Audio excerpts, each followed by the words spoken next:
এই ভদ্রলোকের নাম প্রদীপ কুমার দে। কলকাতা পুলিশের উনি একজন প্রাণঘাতী হামলা কে চালাতে এসেছিল, কে এই ব্যক্তি, এর পরিচয় কি, ডেট অফ জয়নিং কবে হচ্ছে পুলিশে, ডেট অফ রিটায়ারমেন্ট কবে আছে, ডেট অফ বার্থ কি, সবটাই আপনাকে। আমাকে হলুদ টি শার্ট পরিহিতা ব্যক্তি যিনি পরেছিলেন হলুদ টি শার্ট, তিনি আমাকে মেরেছে। এমএলএ কে এসে ভাট করে মারছে, প্রাণঘাতী হামলা চালাচ্ছে। ভদ্রলোক মাধ্যমিকের গন্ডি পার করতে পারেননি, ওনার একটা কোয়ালিফিকেশন। আর কতটা কম বলে অপমান ওনাকে করবো না। দলের বিধায়কের উপরে কিভাবে পুলিশের মধ্যে থাকা ব্যক্তি প্রাণঘাতী হামলা চালালো, আর এতদিন হামলা, আজকে 20 তারিখে হামলা চালিয়েছে, আজকে 29 তারিখ, 9 দিন হয়ে যাওয়ার পরেও এই বিষয়ে পুলিশের সদাত্মক ভূমিকা।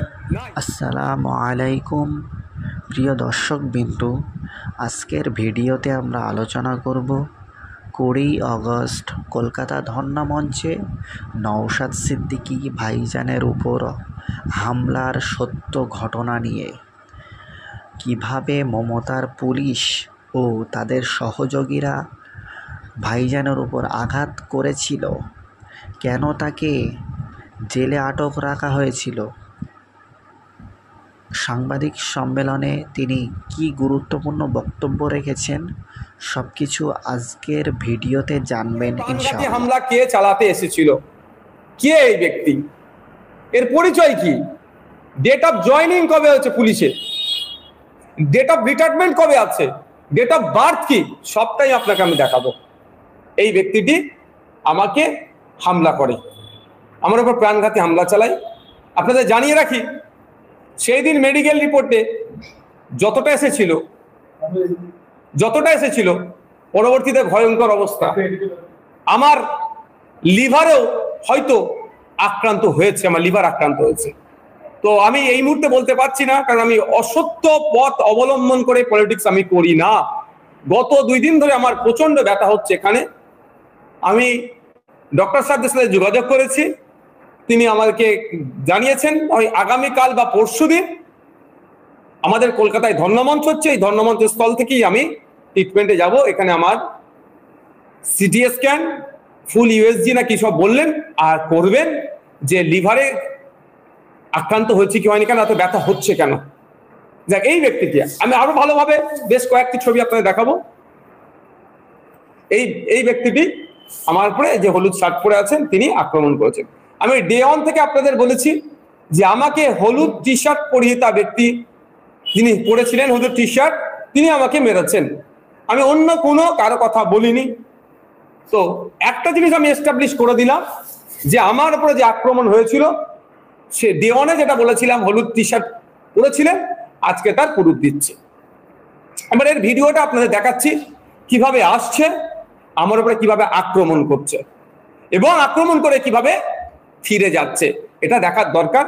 বাংলার মানুষ আজকে দেখছে, আপনাদের মাধ্যমে বাংলার বাইরের মানুষও দেখবে যে একজন বিরোধী দলের বিধায়কের উপরে কিভাবে পুলিশের মধ্যে থাকা ব্যক্তি প্রাণঘাতী হামলা চালালো।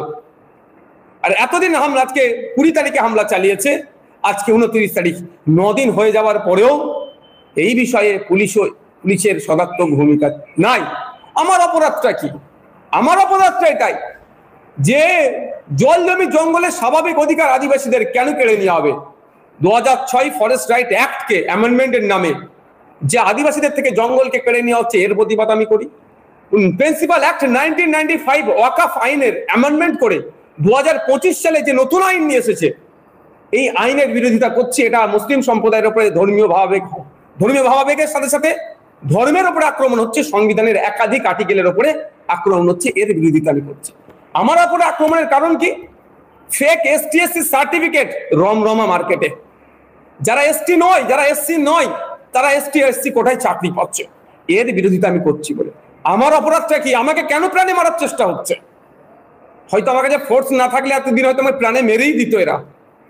যে আমি প্রতিবাদ করছি যে ওবিসি আপনি সার্টিফিকেট দিচ্ছেন, ঠিক কথা, কল্যাণী ইউনিভার্সিটিতে জিওলজি ডিপার্টমেন্টের যারা পিএইচডির জন্য চান্স পেল, সুযোগ পেল, OBC A, OBC B category থেকে, আমরা দেখতে পেলাম তার মধ্যে একজনেরও মুসলিম পিছড়ে বর্গের মুসলিম সম্প্রদায়ের উপস্থিতি দেখতে পেলাম না। এর প্রতিবাদ করছি। কেন আপনি শেরশাবাদী আর জনগোষ্ঠীকে ওবিসি এ থেকে তুলে ওবিসি বিতে পাঠালেন? এই ধরনের অনেক বানিয়া সম্ভবত জনগোষ্ঠী আছে, এ থেকে তুলে বি থেকে পাঠালেন। এই অন্যায়ের প্রতিবাদ করছি। আমার পরিযায়ী ভাইরা, বাঙালি যারা ভিন্ন রাজ্যে কাজে যাচ্ছে, তাদের উপর আক্রমণ হচ্ছে, লাশ হয়ে ফিরে আসছে। কখনো সোমনাথ দেবনাথ, আফরাজুল, সাবির মল্লিক, হেমন্ত রায়, তো দীপু দাস, এই ধরনের অনেকে লাশ হয়ে বাড়ি ফিরে আসছে, অনেকে আক্রান্ত হচ্ছে। এই লাস্ট দুদিন আগে উড়িষ্যাতে বা কলকাতায় বাঙালি উড়িষ্যাতে আমাদের মেদিনীপুরের শ্রমিকের উপরে প্রাণঘাতী হামলা চালিয়েছে। এটা বন্ধের আমি দাবি তুলছি। এই জন্য আমার উপরে আক্রান্ত নেমে আসছে, আমার উপরে প্রাণী মারার চেষ্টা হচ্ছে। এসআইআর এর নামে নাগরিককে অহেতুক হয়রানি করার চেষ্টা হচ্ছে, নাগরিককে ভয় দেখানোর চেষ্টা হচ্ছে। সেই জন্য আমি প্রতিবাদ করেছি যে এসআইআর এর নামে নাগরিক হয়রানি করা যাবে না, নাগরিককে আতঙ্কিত করা যাবে না, যাকে তাকে ডিভোটার ঘোষণা করা যাবে না।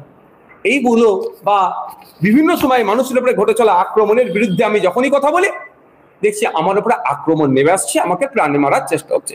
আমি এখন আপনাদেরকে দেখাবো ওই ভিডিওটি, যে ভদ্রলোক কিভাবে কিভাবে আসছেন, আমাকে মারছেন, আমাকে মেরে আবার ফিরে আসছেন। আমি রোটেট মোডে হয় নাকি দেখছি, এটা আমি মোবাইল সম্বন্ধে খুব একটা বেশি জানি না, আমি একটুখানি অপেক্ষা করুন। এই দেখুন, এখানে দেখুন এই হলুদ জামা পরিহিত ব্যক্তিটিকে দেখুন, আমি পরে দেখাবো। ঢুকছে, হ্যাঁ দেবো দেবো, অবশ্যই সবাইকে ভিডিওটি দেবো। আপনাদের বলবো আগে দেখুন, আমি আর একবার দেখাবো, আগে দেখে নিন। আপনারা নজর রাখবেন হলুদ টি শার্ট পরা ওই ব্যক্তিটি, আমি বলছি, তার ব্যাখ্যা করছি আপনাকে। অনেক ব্যাখ্যা আছে এর মধ্যে, আপনারা হয়েছে দেখা মেরে বার হবে, ঢুকছেন, মারলেন, আবার বেরিয়ে চলে আসলেন। ভিডিও সমাপ্ত হয়েছে?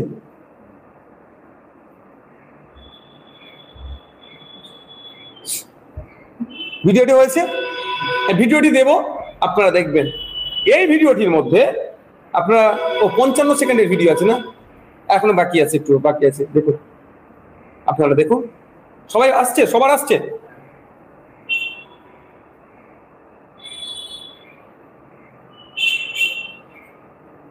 আপনারা ভিডিওটি দেখুন, তারপরে আমি ব্যাখ্যা, মানে এনার যখন বার হবে, এনার বডি ল্যাঙ্গুয়েজটা আপনারা একটু দেখবেন। যখন ইনি বার হবেন, এই ভদ্রলোকের নাম, ভদ্রলোকের ঠিকানা, ভদ্রলোক পুলিশ কি সিভিলিয়ান, সবটা আমি ডিসক্লোজ করব। রাজ্য প্রশাসন কি ঘুমাচ্ছে? একটা বিধায়কের উপরে প্রাণঘাতী হামলা চললো, তারপরও রাজ্য প্রশাসন নড়ে চড়ে বসলো না। এখন কি করছে? একটা এফআইআর পর্যন্ত করেনি, না খুঁজে পাচ্ছে না। যদি না খুঁজে পাই, আমি খুঁজে দিচ্ছি। দেখুন, এই ভিডিওটি আপনাদেরকে দেব। এই ভিডিওটি যখন দেব, আপনারা দেখবেন ডিসি স্যার ওখানে উপস্থিত ছিলেন, সম্ভবত ডিসি 3। এই লোকটি ডিসি স্যারকে ঠেলে দিয়ে আমার উপরে যে আক্রমণ করেছে। আমার সিকিউরিটি ছিল, প্রশ্ন করতে পারেন আপনারা যে তাহলে আপনার সিকিউরিটি কি করছিল? যখন দেখছে যে অশোক স্তম্ভ দিয়া স্টার চিহ্ন ডিসি, তারা এসপি র্যাঙ্কিং তারা অফিসার হয় গ্রামীণ এলাকাতে, শহরে আমরা ডিসি যাকে বলি, বা সিপি র্যাঙ্কে যারা অফিসার হয়, তো যখন ঢুকছে, ডিসি কে যখন ধাক্কা মেরে দিয়ে উনি ঢুকছেন, নিশ্চিতভাবে এরা ভেবেছেন যে সিভিলে থাকলে ওরা হচ্ছে সিপি হতে পারে, বা মানে ওনার থেকেও বড় অফিসার। কারণ সাহস হয় না একটা কনস্টেবলের, একটা ওসির, একটা এসির, যেখানে ডিসি উপস্থিত থাকবে, এসপিরা উপস্থিত থাকবে। এনারা ভেবেছেন ইনার থেকেও বড় অফিসার, সেই জন্য হয়তো ধাক্কা দিয়ে এসে সাহেবের সাথে কিছু বলবেন, ফলে যে আসছিল আটকায়নি। তার প্রমাণ আপনাকে দিচ্ছি, যে আপনার ভিডিওটা যেটা দেবো দেখবেন, রাইট সাইডে ডিসি স্যার দাঁড়িয়েছিলেন, যে ডিসি স্যারকে ধাক্কা মেরে কিভাবে উনি আগিয়ে আসছেন। আমি আপনাদের একটু শুধু দেখিয়ে দিতে চাই।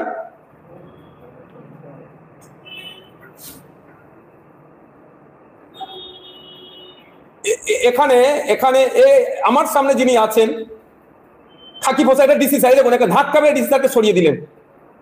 এটা তো ডিসি স্যার, এই দেখুন আমাকে এখানে ধাক্কা মেরে ডিসি স্যারকে সরিয়ে দিলেন। আমি আপনাদেরকে আর একবার দেখাতে চাই, একটু এই লোকটা একটু জানা দরকার। ইনার সামনে ডিসি স্যার এরকম ঢুকছে, ওনার লেফট সাইডে আমার সিকিউরিটি, ওনার রাইট সাইডে এটা করে দেখুন আমার ওনার রাইট সাইডে আমাদের রাজ্যের কলকাতা পুলিশের ডিসিটাকে ধাক্কা মেরে ঢুকে আমার উপরে হামলাটা চালিয়েছে। আর 12 ওভার রিয়াকশনটা একটু দেখুন, এই দেখুন 12 ওভার একটু রিয়াকশনটা আপনারা দেখতে চাইছি, দেখেন মুখটা দেখুন, দেখুন ভদ্রলোক কাজ গুটিয়ে কাজ মিটিয়ে, ভদ্রলোক কাজ গুটিয়ে কাজ মিটিয়ে বেরিয়ে আসলেন। উনি যদি ওখানে ডিউটিরত অবস্থায় থাকেন তাহলে তো উনি বেরিয়ে আসবেন না। উনি যদি ওখানে ডিউটি করেন, গেলেন আমাকে ঘুষি মারতে হবে এই রকমের জায়গাতে, কেউ তো নিশ্চিতভাবে নির্দেশনা দেয়নি। এবার নির্দেশনা দেয়নি কি দিয়েছে, ইনার তৎক্ষণিক রিটার্ন আসাতে একটা সন্দেহ হয়ে যাচ্ছে। উনি যদি ওখানে ডিউটি থাকেন তো আমাকে আটকাবেন, আটকানোর দায়িত্ব ওনার থাকে। তার পরিবর্তে উনি মেরে আমাকে বেরিয়ে চলে আসলেন। এবার আমি ওনার একটু ডিটেলসটা আপনাদেরকে জানাতে চাই, ভদ্রলোকের জানা দরকার। ইনার ফ্যামিলি না কালকে আবার প্রেস কনফারেন্স করে বলে আমার নামে, কারণ এখন তো মহিলাদেরকে দিয়ে প্রেস কনফারেন্স করিয়ে দিচ্ছে। এই ভদ্রলোকের নাম হচ্ছে প্রদীপ কুমার দে। এই ভদ্রলোকের নাম প্রদীপ কুমার দে, কলকাতা পুলিশের উনি একজন কনস্টেবল। উনার ডেট অফ বার্থ একটু জেনে নেওয়া দরকার। 28/1/1971 সালে উনার ভদ্রলোকের জন্ম। উনার গার্জেনের নাম ধীরেন্দ্রনাথ দে। উনার বাড়ি, প্রিন্টটা ছেড়ে গেছে রে বাবা, বলছি বাড়ির ডিটেলসটা বলছি কারা প্রিন্ট করেছে। আচ্ছা, উনার ডেট অফ জয়নিং 31/1/1995 সালে উনি কলকাতা পুলিশে জয়েন্ট হয়েছে। উনার ডেট অফ রিটায়ারমেন্ট 31/1/2031। এই ভদ্রলোকের কোয়ালিফিকেশনটা একটু জানা দরকার। একটা এমএলএ কে এসে ভাট করে মারছে, প্রাণঘাতী হামলা চালাচ্ছে, ভদ্রলোক মাধ্যমিকের গন্ডি পার করতে পারেননি। ওনার একটা কোয়ালিফিকেশন, আর কতটা কম বলে অপমান ওনাকে করবো না।